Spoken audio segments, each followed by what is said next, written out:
Start करते हैं। Welcome to Excel learning. And आज हम लोग जो देखने वाले हैं वो हमारा घटना चक्र का पीवाईक्यू एनालिसिस चल रहा है। जैसा आपको पता है यूपी पीसीएस 2024, यूपी आरओ या जितने भी स्टेट पीसीएस होते हैं या आपके जो आपका उत्तर प्रदेश का कमीशन होता है उसके जितने भी बाकी एग्जाम्स होते हैं सबके लिए यूजफुल होने वाला है। तो हम लोग एनवायरमेंट को कवर कर रहे थे अपना। एंड एनवायरमेंट की अगर बात करेंगे तो उसमें हमने 3-4 टॉपिक कवर कर लेते हैं। आज हम लोग पॉल्यूशन को देखने वाले हैं, ठीक है। तो सबसे पहले आते हैं ह्यूमन मेड पॉल्यूटेंट। बहुत इजी है, यानी जो ह्यूमन मेड पॉल्यूटेंट्स होते हैं उनको एंथ्रोपोजेनिक कहा जाता है। नाउ एक रूट वर्ड देखिए, ये एंथ्रो होता है, इसका मतलब होता है रिलेटेड टू ह्यूमन, यानी एंथ्रोपोलॉजी आपने सुनी होगी, ठीक है। रिलेटेड टू बेसिकली जो ह्यूमन का एवोल्यूशन है उसकी स्टडी के बारे में। सो एंथ्रोपोजेनिक यानी जो ह्यूमंस ने जनरेट किए, ऐसे पॉल्यूटेंट्स को ह्यूमन मेड बोलते हैं। अब ये क्या करते हैं, आपके एनवायरमेंट को मॉडिफाई कर देते हैं और ऐसे एनवायरमेंट को एंथ्रोपोजेनिक एनवायरमेंट बोलते हैं।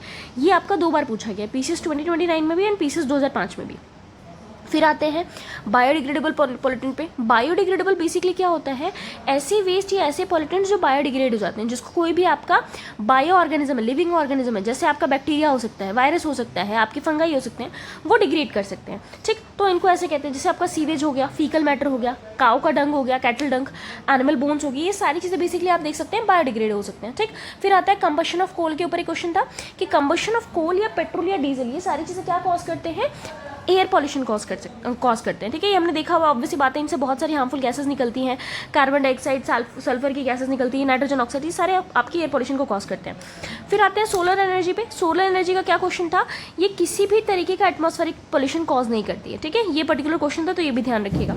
नेक्स्ट आते हैं हमारे फोटोकेमिकल स्मॉग पे। फोटोकेमिकल स्मॉग्स में देखेंगे तो यहाँ पर ऑक्साइड्स ऑफ नाइट्रोजन आपको देखने को मिल जाएंगी, नाइट्रॉक्स।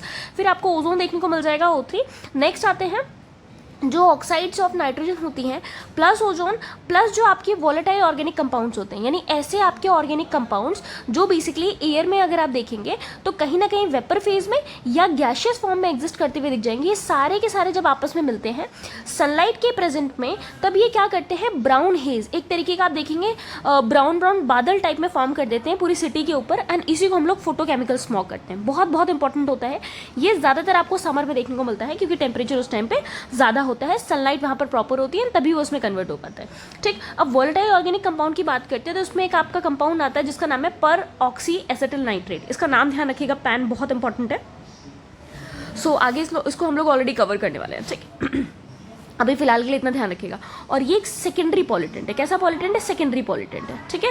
ओजोन एंड अगर आप नाइट्रोजन की बात करेंगे तो ये आपका नाइट्रोजन जो ऑक्साइड्स है ना, दीज आर प्राइमरी पॉल्यूटेंट्स, ठीक। नेक्स्ट आते हैं स्मॉग पे। स्मॉग कैसे बनता है, जब आपके सेम आपके oxides of nitrogen and sulphur, oxide बोलने का मतलब क्या होता है, अब नाइट्रोजन ऑक्साइड का मतलब हुआ NO2 भी हो सकता है, N2O भी हो सकता है, NO हो सकता है, इट कुड बी एनीथिंग, ठीक। तो oxides of nitrogen plus sulphur और ओजोन मिलके स्मोक के साथ में क्या बनाते हैं, स्मॉग बनाते हैं, ठीक है। ये हम सबको पता है, पहले से हम लोग देखते आ रहे हैं, that is smog plus fog. तो फॉग भी है और यहाँ पर स्मोक आ गया है, तो ये बन गया आपका। फिर आते हैं रीजन मैक्सिमम नॉइस पॉल्यूशन, यानी अगर आप देखेंगे तो यहाँ पर आपको देखने को मिल जाएगा सबसे ज़्यादा नॉइस पॉल्यूशन किसमें देखने को मिलता है, ठीक। आपके बहुत सारे ऑप्शंस रहेंगे। अब हो सकता है इसमें जो आंसर था दैट वाज जेट फ्लाइट, जिसका 150 डेसिबल होता है। डेसिबल क्या होता है, डेसिबल पर्टिकुलर एक यूनिट होती है जो साउंड को मेजर करने के लिए यूज़ की जाती है। किसको मेजर करने के लिए, साउंड को, आवाज़ को मेजर करने के लिए साउंड। जैसे डिस्टेंस को अगर हमें मेजर करना होता है किसमें करते हैं, मीटर में करते हैं, किलोमीटर में, सेम आप साउंड को किसमें करते हैं, डेसिबल में करते हैं। फिर रस्टलिंग ऑफ लीव्स की बात करते हैं, 20 डेसिबल, डेसिबल का इसका साउंड होता है। मर्मरिंग क्या होता है, 30 डेसिबल होता है। रूम की बात करते हैं, 40 डेसिबल होता है। नॉर्मल कन्वर्सेशन आपकी 60 डेसिबल होती है। ट्रक का जो साउंड होता है 80-85। जेट इंजन आपको पता है बहुत ज़्यादा उसका साउंड देखने को मिलता है, 120। लैंडिंग जो होती है उसमें थोड़ा सा और फ्रिक्शन ज़्यादा होता है तो उसमें 150। एंड रॉकेट का 180, ठीक है। ऑब्वियस सी बात है, रॉकेट हम सबको पता है कितना फ्यूल यूज़ करेगा, थ्रस्ट देगा, तो उसका साउंड बहुत ज़्यादा होता है। अब देखिए यहाँ पर अगर आपको रॉकेट ऑप्शन में होता तो रॉकेट आपका आंसर होता। इनकेस अगर आपको यही चारों दिए होते तो आपका नॉर्मल कन्वर्सेशन भी किस में आ जाता, मैक्सिमम नॉइस पॉल्यूशन में आ जाता। तो ये सारे आपके नॉइस पॉल्यूशन के एग्जांपल्स हैं। फिर आते हैं तो आपको एग्जांपल जो आपके एग्जाम में आएगा उसमें ऑप्शंस देख के लगाने कि ऑप्शंस क्या दिए हुए हैं, ठीक है। जनरली ये ध्यान रखिएगा। ये अगर आप नहीं भी ध्यान रखते हैं कितना डेसिबल है तो आप नॉर्मल अंदाज़ा लगा सकते हैं, ठीक है। पत्ती का सराहना, फिर आप जो धीरे धीरे बात करते हैं, ऑब्वियसली बात है ना, रूम में जो बातचीत, जो रूम का जो आवाज़ होगी वो आपके खुसफुसाने की आवाज़ से तो ज़्यादा ही होगी। तो ये आप थोड़ा सा इसमें गेस भी कर सकते हैं। फिर आते हैं नॉर्मल कंडीशंस पे। नॉर्मल कंडीशन में जो गैस होती है जो आपके एटमॉस्फेयर को पॉल्यूट करती है वो कौन सी होती है? कार्बन मोनोऑक्साइड होती है। ठीक है, ये आपका दिया हुआ था। कार्बन मोनोऑक्साइड बहुत ज़्यादा हार्मफुल है, अभी हम आगे पूरा डिटेल में देखेंगे इसके बारे में। फिर हम आते हैं सेकेंडरी पॉल्यूटेंट्स पे। मैंने भी आपको ऊपर कहा था कि आपको याद रखना है पैन के बारे में। कुछ पॉल्यूटेंट्स होते हैं ना, जैसे आपने मतलब मान लीजिए किसी चीज़ को जलाया, ठीक है, वो पूरी तरीके से जला नहीं, उसमें से कार्बन मोनोऑक्साइड निकला, कार्बन डाइऑक्साइड निकला, नाइट्रोजन के ऑक्साइड निकल सकते हैं। यानी कोई चीज़ जो आपका सोर्स है वहाँ से सबसे पहले जो आपका पॉल्यूटेंट निकला उसको हम लोग कहते हैं प्राइमरी पॉल्यूटेंट। ठीक है, यानी वो आपका हो गया प्राइमरी पॉल्यूटेंट। यही प्राइमरी पॉल्यूटेंट आपस में रिएक्शन करते हैं, यानी नाइट्रोजन ये इसके साथ में मिल जाए, ये इसके साथ में, तो ये क्या बनाते हैं? सेकेंडरी पॉल्यूटेंट्स बनाते हैं। ठीक, अब इसका आपका एग्जाम्पल ध्यान रखना है, परऑक्सी एसिटिल नाइट्रेट, ओजोन, ठीक है, दिख रहा है, ऑक्सीजन प्लस कोई और ऑक्सीजन मिलके इसने ओजोन बना दिया, एंड स्मॉग। स्मॉग हमने देखा ऑलरेडी, स्मोक था प्लस फॉग, तो यानी दो चीज़ मिलके आपका तीसरा चीज़ बना रही है, दैट इज आपका सेकेंडरी पॉल्यूटेंट। फिर आते हैं कलरलेस गैस पे। ऐसे ही इसमें पूछा गया था कौन सी ऐसी कलरलेस गैस है, यानी जिसका कलर तो नहीं होता, मोटर व्हीकल से भी निकलती है, आप सिगरेट पीते हैं वो पूरी तरीके से जलती नहीं तो भी निकलती है, and that is carbon dioxide. अभी मैंने ऊपर आपको बताया था, फिर से पढ़ेंगे इसके बारे में। ये कौन सी गैस है? जो व्हीकल एग्जॉस्ट से निकलती है, यानी अगर आपका गाड़ी बहुत ज़्यादा है ना, पीयूसी आपने सुना होगा, पॉल्यूशन अंडर कंट्रोल, ये आपकी गाड़ियों को सर्टिफिकेट लेना होता है कि ऐसा तो नहीं कि गाड़ी का इंजन खराब है, वहाँ कंबशन अच्छे से नहीं हो रहा तो उसमें से ये गैस निकलेगी, बहुत ज़्यादा जहरीली, बहुत ज़्यादा टॉक्सिक गैस मानी जाती है। क्यों मानी जाती है? आपके ब्लड में बेसिकली जो हीमोग्लोबिन कंपोनेंट होता है, ठीक है, दिस इज हीमोग्लोबिन। ये हीमोग्लोबिन क्यों ज़रूरी होता है? क्योंकि ये आपके एक तरीके से ट्रांसपोर्ट, ट्रक का काम करेगा आपके पूरे ब्लड में, आपकी बॉडी में। ये आपके लंग से ऑक्सीजन को लेके जाएगा पूरी बॉडी में, बॉडी से कार्बन डाइऑक्साइड लेगा और लाके छोड़ देगा आपके लंग्स में, ताकि आप बाहर उसको निकाल सकें। लेकिन अगर कार्बन मोनोऑक्साइड प्रेजेंट है तो इतना ध्यान रखिएगा, हीमोग्लोबिन की दोस्ती कार्बन डाइऑक्साइड, ऑक्सीजन के कंपैरिजन में कार्बन मोनोऑक्साइड से बहुत ज़्यादा होती है। तो इसीलिए ये इन दोनों को छोड़ के इसके साथ कंबाइन करता है, खुद से ये ऑक्सीजन कैरी नहीं कर पाएगा, और इसी वजह से किसी पर्सन की क्या हो जाती है? डेथ हो जाती है। तो ये बहुत ज़्यादा इंपॉर्टेंट है। इसीलिए आपने सुना होगा कभी कभार ठंड में न्यूज़ आती है, लोग रात के टाइम पे अंगीठी जला के या कुछ भी जला के रूम के अंदर सोए थे, ऑक्सीजन सप्लाई हो नहीं पाएगी तो कार्बन मोनोऑक्साइड बहुत ज़्यादा निकलेगी, लोगों ने सांस में वो लिया होगा, एंड सुबह के टाइम पे पूरा परिवार मरा हुआ मिलता है। ठीक है, सो ये इसीलिए होता है, the main reason is carbon monoxide. फिर आता है कंबशन ऑफ पेट्रोल, यानी ऑटोमोबाइल्स में अगर आप कंबशन ऑफ पेट्रोल की बात करेंगे तो वो हवा को पॉल्यूट करता है। कैसे? लेड के द्वारा। लेड एक एलिमेंट है जो बेसिकली आपको देखने को मिल जाएगा, एंड इसकी वजह से आपके पेट्रोल में पॉल्यूट करता है एयर को। ये क्या करता है? ह्यूमंस में high blood pressure and kidney को डैमेज करता है। फिर आते हैं कार्बन मोनोऑक्साइड, ऑलरेडी देख चुके हैं, यानी ये सारी गैसेस भी अगर रहेंगे, hydrogen sulphide, carbon dioxide, ozone और कार्बन मोनोऑक्साइड, तो सबसे ज़्यादा आपकी हार्मफुल कौन सी होगी? Carbon monoxide. फिर आते हैं आपके अंडरग्राउंड वाटर को, यानी वो पानी जो आपकी ज़मीन के अंदर है, ठीक है, ग्राउंड वाटर जिसको हम कहते हैं, उसको पॉल्यूट करने वाला आपका नॉन बायोटिक यानी जो नॉन लिविंग बींग्स, जो लिविंग बींग से नहीं निकलता है। नॉन बायोटिक पॉल्यूटेंट कौन सा है? तो आपका आर्सेनिक है, बहुत इंपॉर्टेंट है। WHO ने क्या कहा है, वर्ल्ड हेल्थ ऑर्गेनाइजेशन ने, ठीक है, कि ये जो आपका आर्सेनिक है इसकी लिमिट कितनी होनी चाहिए? 0.05 mg पर लीटर, यानी इतना होना चाहिए, इससे ज़्यादा अगर होगा तो वो पॉल्यूटेंट हो जाएगा, वो आपको नुकसान पहुंचाएगा बहुत ज़्यादा। फिर आते हैं इनडिस्क्रिमिनेट यूज़ ऑफ फर्टिलाइजर, यानी अगर आप फर्टिलाइजर बहुत ज़्यादा यूज़ कर रहे हैं, खाद जो आपकी मैन मेड खाद है उसको यूज़ कर रहे हैं, तो ये सॉइल को ख़राब करेगी, पानी को और एयर पॉल्यूशन, 3 तरीके के पॉल्यूशन ये कॉज करती है, ये पूछा गया था।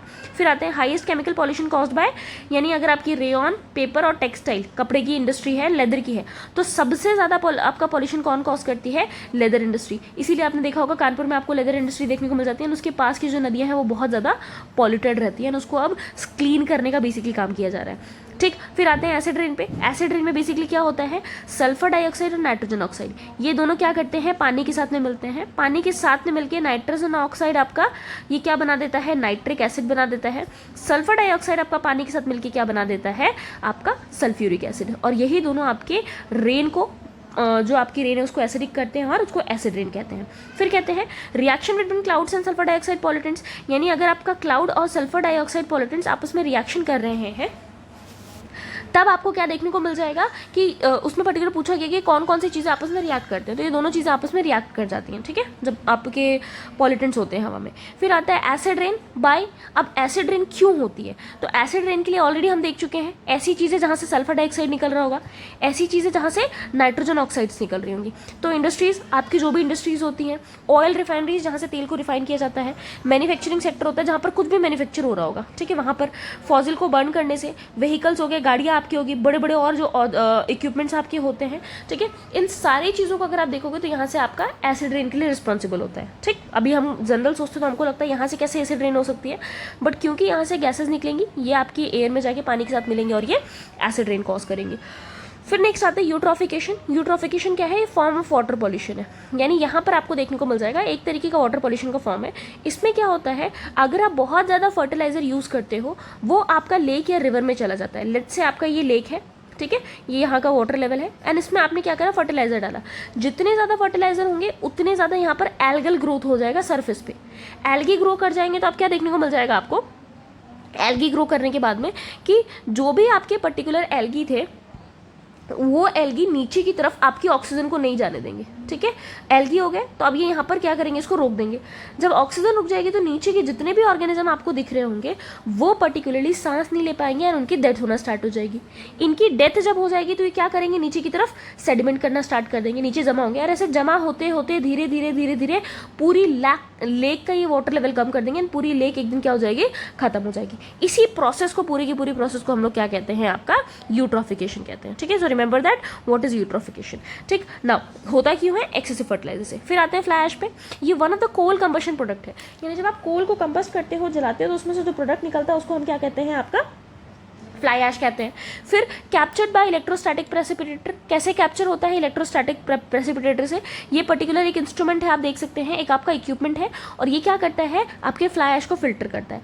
पार्टिकल फिल्ट्रेशन इक्विपमेंट दूसरी क्या चीज़ होती है, आप देखिए इक्विपमेंट है, यानी कोई ना कोई आप किसी पर्टिकुलर एक इंस्ट्रूमेंट की बात कर रहे हैं, कोई इंस्ट्रूमेंट नहीं, आप किसी एक मशीन की बात कर रहे हैं जो क्या करती है, फिल्टर करती है किसको, पार्टिकल को। तो ये दोनों चीज़ें आपके इसमें यूज़ होती है, इसको ध्यान रखिएगा।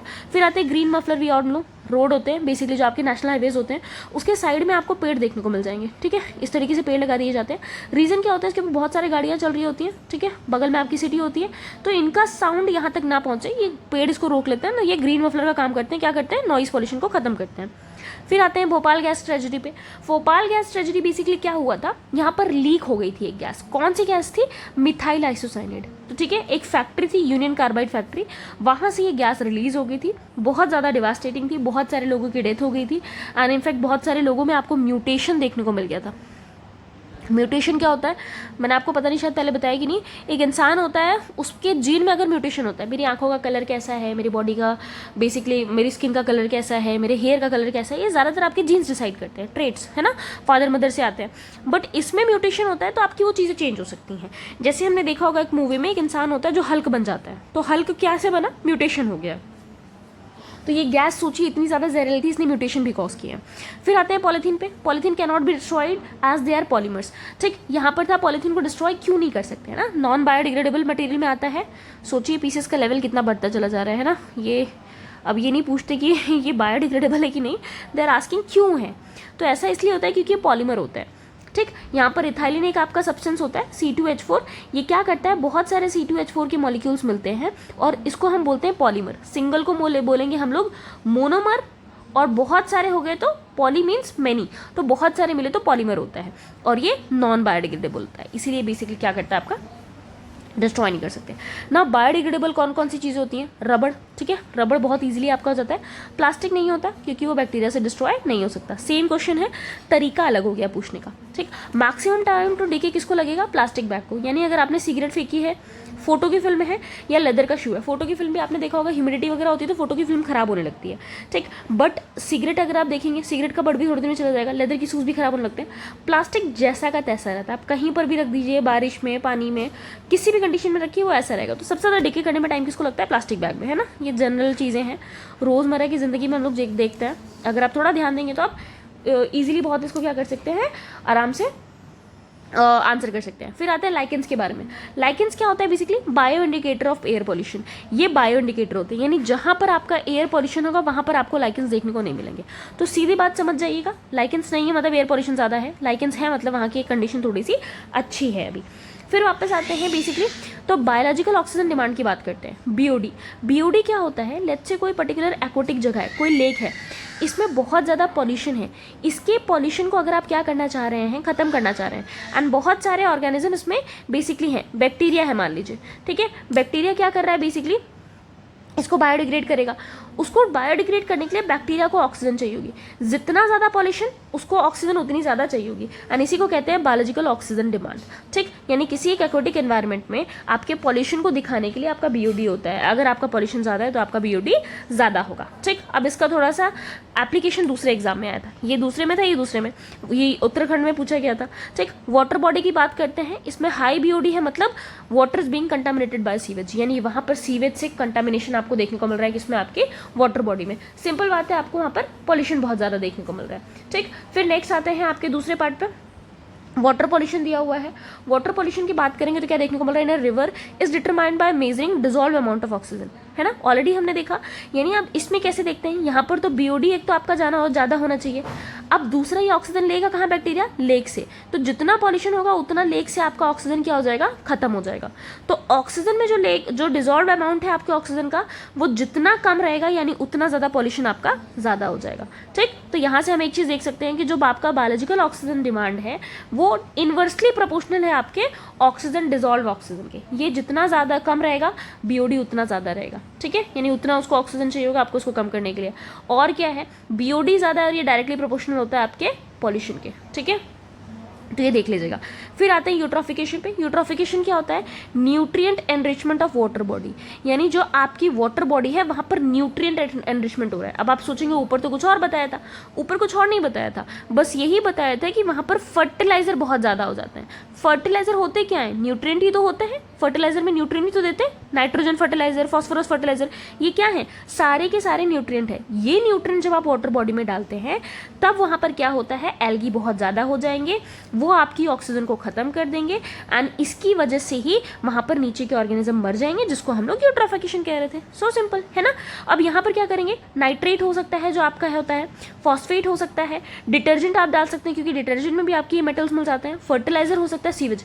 इनमें से कोई भी चीज़ें अगर आप वाटर बॉडी में डाल रहे हो तो वहाँ पर न्यूट्रिएंट ऐड हो रहा है, जिसकी वजह से एल्गी ग्रोथ करेगी, दूसरे ऑर्गेनिज्म को ऑक्सीजन कम मिलेगी, यार यूट्रोफिकेशन हो जाएगा। ठीक है, गेटिंग इट। अगर कोई भी डाउट होता है you can comment me in the comment section कि मैम दिस वन ये समझ में नहीं आया है, एंड मैं आपको नेक्स्ट लेक्चर में उसको क्लियर कर दूंगी। ठीक है, आगे बढ़ते हैं अपने दूसरे पार्ट पे, दैट इज ना। अब स्टार्ट करते हैं बीओडी मैक्सिमम, है ना, वीडियो पॉज हो कहते हैं, मैंने आधा ऐसे ही पढ़ा दिया। चलो फिर से स्टार्ट करते हैं। बीओडी मैक्सिमम बेसिकली कहाँ होगा, अभी मैंने देखा बायोलॉजिकल ऑक्सीजन डिमांड, तो बायोलॉजिकल ऑक्सीजन डिमांड मैक्सिमम कहाँ होगा, गंगा में, उस जगह पे होगा जहाँ पर पॉल्यूशन बहुत ज़्यादा होगा। ऑब्वियसली बात है, हमने देखा जहाँ पॉल्यूशन ज़्यादा वहाँ बीओडी, और ये होता है कानपुर से इलाहाबाद बेल्ट की। ये भी मैंने बताया था क्योंकि यहाँ पर लेदर इंडस्ट्री देखने को मिलती है। देखिए कितनी चीज़ें लिंक हो जा रही है। फिर आते हैं बायो रेमेडिएशन पे। बायो रेमेडिएशन क्या होता है, रेमेडी करना यानी किसी चीज़ को ठीक करना बायो की हेल्प से, यानी लिविंग ऑर्गेनिज्म की हेल्प से। अब इसमें क्या होता है, elimination detoxification of environment by use of small organism. छोटे ऑर्गेनिज्म को यूज करते हुए आप क्या करेंगे, डिटॉक्सिफाई करेंगे, आपके एनवायरनमेंट को, एनवायरनमेंट से पॉल्यूशन हटाएंगे, वहाँ से खराब चीज़ों को हटाएंगे। इसी प्रोसेस को हम लोग बायोरेमेडिएशन कहते हैं। ठीक, एक एग्जाम्पल मैं आपको बता दूँ, गंगा बेसिकली पहले बोलते थे ना कि यहाँ का पानी बहुत साफ होता है। क्यों बोलते थे, क्योंकि यहाँ पर एक तरीके का बैक्टीरिया पाया जाता था जो इस पर्टिकुलर गंगा के स्ट्रेच को क्या करता था, क्लीन कर देता था। ठीक है, and do let me know about the bacteria, कौन सा बैक्टीरिया है वो। ठीक है, नहीं आएगा तो I will tell the answer, next lecture में मैं आपका आंसर अपलोड कर दूंगी, मैं कमेंट सेक्शन में पिन डाउन कर दूंगी। ओके, सो कौन सा बैक्टीरिया था जिसके पास ये प्रॉपर्टीज थी। इसमें क्या होता है, हम इसी एनवायरनमेंट की, नेचर की इसी प्रोसेस को यूज़ करते हुए, इसी टेक्निक को यूज़ करते हुए पॉल्यूशन को खत्म करना चाह रहे हैं, बायोडिग्रेडेशन प्रोसेस को एनहांस करते हुए। यानी जो आपके बैक्टीरिया खुद से कर रहे थे ना, ये बैक्टीरिया सोचिए इतना पॉल्यूशन हो गया, बैक्टीरिया ने काम करना बंद कर दिया। अगर हम इस तरीके के बैक्टीरिया और इसमें डाल दें तो हो सकता है गंगा की सेल्फ क्लींजिंग प्रॉपर्टीज फिर से आ जाए। ठीक, दूसरा है जेनेटिक इंजीनियरिंग। ऑब्वियस सी बात है, जेनेटिक इंजीनियरिंग से सोचिए बीटी कॉटन, इतना ज़्यादा रिवोल्यूशन। ठीक, हाइल्ड वेराइटीज़ आ रही है, तो जेनेटिक इंजीनियर से हम लोग क्या कर सकते हैं, ऐसे माइक्रो ऑर्गेनिज्म बना सकते हैं जो पॉल्यूशन को कम करने में हेल्प करेंगे। ठीक है, जिसको बायोरेमेडिएशन में यूज़ किया जाएगा। और इस तरीके का एक आपका बनाया भी गया है जिसका नाम है सुपर बग, है ना। बग तो है मतलब एक तरीके का वायरस टाइप में, बट सुपर बग है। क्यों, क्योंकि हमारे ऑयल स्पिल, आपको पता है आपकी शिप जो होती है ना, वो समुद्र में तेल लेके टहलती है ना, ट्रांसपोर्टेशन करते हैं। वैसा तो नहीं है इंडिया में खोदा यहीं पर मिल गया, हम लोग इंपोर्ट करते हैं तो शिप के थ्रू आता है, तो बहुत सारा तेल ना आपका इसमें बेसिकली क्या हो जाता है, मिक्स हो जाता है ओशन में, तो बहुत सारे ऑर्गेनिज्म को ये हार्म करेगा, अल्टीमेटली हमें भी करेगा। तो इसी ऑयल स्पिन को क्लीन करने के लिए एक तरीके का बैक्टीरिया लाया गया, एक तरीके का सुपरबग जिसका नाम है स्यूडोमोनास पुटिडा। इसका नाम ध्यान रखिएगा किस चीज़ में हेल्प होता है, बायोरेमिडिएशन में, एंड क्या चीज़ करता है ना। वाटर पॉल्यूटेंट की बात करते हैं, जिंक, निकल एंड कॉपर, 3 तरीके के आपके पॉल्यूटेंट आपको देखने को मिल रहे हैं, तीनों क्या है आपके वाटर पॉल्यूटेंट्स है। फिर आता है problem of water pollution. Problem of water pollution arsenic के द्वारा, ये सबसे ज्यादा आपको कहां देखने को मिल रहा है, वेस्ट बंगाल में। क्यों? क्योंकि ब्रह्मा, गैंजेटिक, पद्मा, मेघना, ये 4 रिवर्स ऐसी हैं जिनमें आपको ये वाला पॉल्यूशन सबसे ज्यादा देखने को मिल जाएगा, एंड ये सबसे ज्यादा कहां पर है, वेस्ट बंगाल में। तो ध्यान रखिएगा, आर्सेनिक के द्वारा वाटर पॉल्यूशन पूरे वर्ल्ड इंडिया में अगर देखेंगे तो सबसे मैक्सिमम आपको कहां देखने को मिल रहा है, आपको वेस्ट बंगाल में देखने को मिल रहा है। फिर आते हैं चेर्नोबिल एक्सीडेंट के बारे में, बहुत इंपॉर्टेंट है। चेर्नोबिल एक्सीडेंट आपका यूक्रेन में हुआ था, न्यूक्लियर एक तरीके का एक्सीडेंट था, न्यूक्लियर मतलब एक तरीके से जो रेडिएशंस थी वो यहाँ पर निकल गई थी, जैसे हमने भोपाल गैस ट्रेजेडी में देखा था, और इसीलिए 26 अप्रैल 1986 में हुआ था international Chernobyl disaster remembrance day. इस दिन हम लोग क्या करते हैं, सेलिब्रेट करते हैं, इस दिन मनाते हैं अवेयरनेस के लिए। फिर आते हैं most toxic metal pollutant of automobile exhaust, यानी अगर आप गाड़ियों की बात करते हैं तो वहां से जब आपके अंदर पेट्रोल या डीजल जलता है या कंबस्ट होता है, इंजन जब चलता है, तो सबसे ज्यादा टॉक्सिक अगर कोई मेटल का पॉल्यूटेंट निकलता है तो क्या होता है, लेड निकलता है। एंड वो लेड बेसिकली कैसे रहता है, टेट्राइथाइल रेड के रूप में, यानी ये जो आपको दिख रहा है PB C2H5 इसके रूप में आपको देखने को मिल जाएगा। और लेड इसमें डाला क्यों जाता है भाई, इतना टॉक्सिक है तो हम लोग क्यों ऐड कर रहे हैं, रीजन ये एंटी नॉकिंग एजेंट की तरह काम करता है, ठीक है। एंटी नॉकिंग एजेंट यानी जो साउंड आपने देखा होगा ना, साउंड को रिड्यूस करने के लिए लेड को यूज किया जाता है। इसीलिए अब आप देखेंगे तो बहुत सारा पेट्रोल आपको दिखेगा, आप कभी पेट्रोल पंप पे जाइएगा तो वहां पर रहता है कि ऑक्टेन नंबर एनहांस करना है। ऑक्टेन नंबर का एनहांस करने का मतलब क्या हुआ, एफिशिएंसी बढ़ानी है, ठीक है। दूसरा, वहां पर जो नॉकिंग साउंड प्रोड्यूस करने की प्रोबेबिलिटी उसको भी क्या किया जाएगा, डिक्रीज किया जाएगा। तो इसीलिए आप देखते हैं आजकल नए हायर ऑक्टेन नंबर के आपके बहुत सारे फ्यूल आपको देखने को मिल रहा है। Coming to the next part, देखते हैं, ओके ठीक। तो यहाँ पर आपको देखने को मिल रहा है most polluted city in India. सबसे ज्यादा पॉल्यूटेड सिटी कौन सी आपकी इंडिया में, उस टाइम पे 2016 में वापी गुजरात थी। अभी प्रेजेंट का डेटा मैंने ऐड कर दिया है। कॉम्प्रिहेंसिव एनवायरमेंटल पॉल्यूशन जो इंडेक्स है फरवरी 2020 में पहले आया था, कौन निकालता है, सेपी, ये जो है कॉम्प्रिहेंसिव एनवायरमेंटल पॉल्यूशन, ये आपका सेंट्रल पॉल्यूशन कंट्रोल बोर्ड, ठीक है। उसके बाद अगर आप देखेंगे IQ एयर विजुअल, ये आपका वर्ल्ड एयर क्वालिटी रिपोर्ट निकालता है 2019 की, इसमें गाजियाबाद सबसे ज्यादा पॉल्यूटेड थी। 2023 की बात करेंगे, इंडिया वर्ल्ड की सबसे ज्यादा तीसरी पॉल्यूटेड कंट्री बन चुकी है। पहली आपकी बांग्लादेश है, दूसरा आपका पाकिस्तान, एंड थर्ड नंबर पे सबसे ज्यादा पॉल्यूटेड अगर आपको कंट्री को देखने को मिल रही है, दैट इज इंडिया। तो पहला डेटा ये है 2023 का, सबसे ज्यादा रीसेंट डेटा आपको देखने को मिल जाएगा। नेक्स्ट, सबसे ज्यादा पॉल्यूटेड सिटी की बात करेंगे तो कौन सा है, बेगूसराय, बिहार में आपको देखने को मिल रहा है, ठीक है। ये आपकी सबसे ज्यादा पॉल्यूटेड सिटी के रूप में आ गई है, ठीक। फिर देखते हैं ग्रीन पीस इंडिया, ये आपका एयरपोकैलिप्स रिपोर्ट निकालता है जनवरी 2020 में। सबसे ज्यादा पॉल्यूटेड सिटी उस टाइम पे कौन सी थी, आपकी झरिया। अब इसके बाद आपके लगभग 35 क्वेश्चन और रह रहे हैं, ठीक है। अभी हम लोग यहीं पर वाइंड अप कर रहे हैं, नहीं तो लेक्चर बहुत लंबा हो जाएगा। मैं पार्ट्स में दे दूंगी ताकि आपको याद करने में बहुत बोर ना लगे, ठीक है। एंड होपफुली बहुत जल्दी जल्दी आपका एनवायरमेंट का कवर, ये पूरा जितना भी टॉपिक्स है सारे कवर हो जाएंगे। एंड इसके बाद आपको एनवायरमेंट कहीं से कंसल्ट करने की जरूरत नहीं पड़ेगी। So till then prepare, revise, meet you tomorrow. Thank you everyone.